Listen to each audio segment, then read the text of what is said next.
भिखारी का आत्मसम्मान। एक भिखारी किसी स्टेशन पर पेंसिलों से भरा कटोरा लेकर बैठा हुआ था। एक युवा व्यवसायी उधर से गुजरा और उसने कटोरे में 50 रुपये डाल दिए, लेकिन उसने कोई पेंसिल नहीं ली। उसके बाद वह ट्रेन में बैठ गया।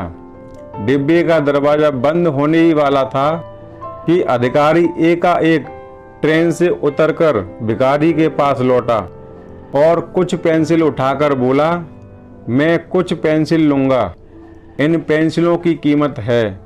आखिरकार तुम एक व्यापारी हो और मैं भी। उसके बाद वह युवा तेजी से ट्रेन में चढ़ गया।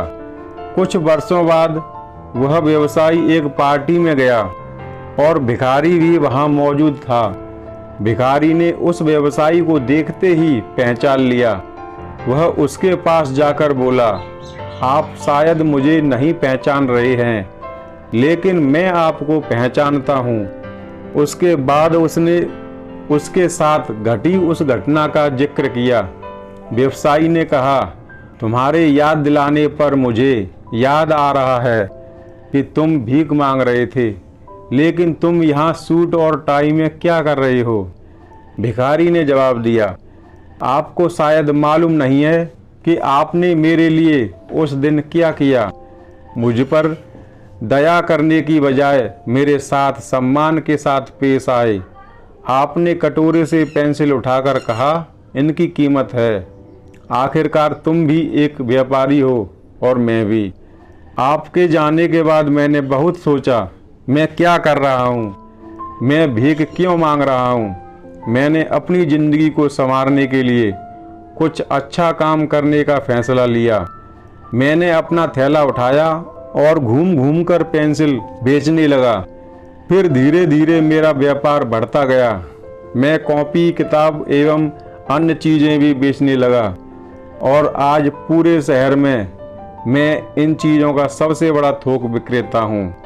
मुझे मेरे सम्मान लौटाने के लिए मैं आपका तहे दिल से धन्यवाद देता हूँ, क्योंकि उस घटना ने आज मेरा जीवन ही बदल दिया।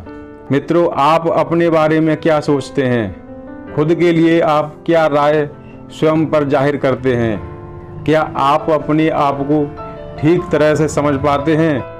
इन सारी चीज़ों को ही हम इनडायरेक्ट रूप से आत्मसम्मान कहते हैं। दूसरे लोग हमारे बारे में क्या सोचते हैं, ये बातें उतनी मायने नहीं रखती, या कहें तो कुछ भी मायने नहीं रखती।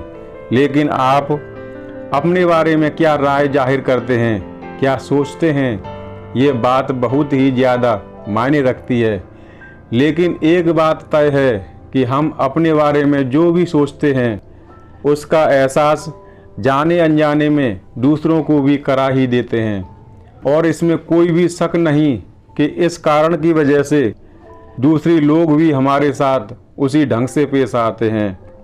याद रखें कि आत्मसम्मान की वजह से ही हमारे अंदर प्रेरणा पैदा होती है, या कहें तो हम आत्म प्रेरित होते हैं।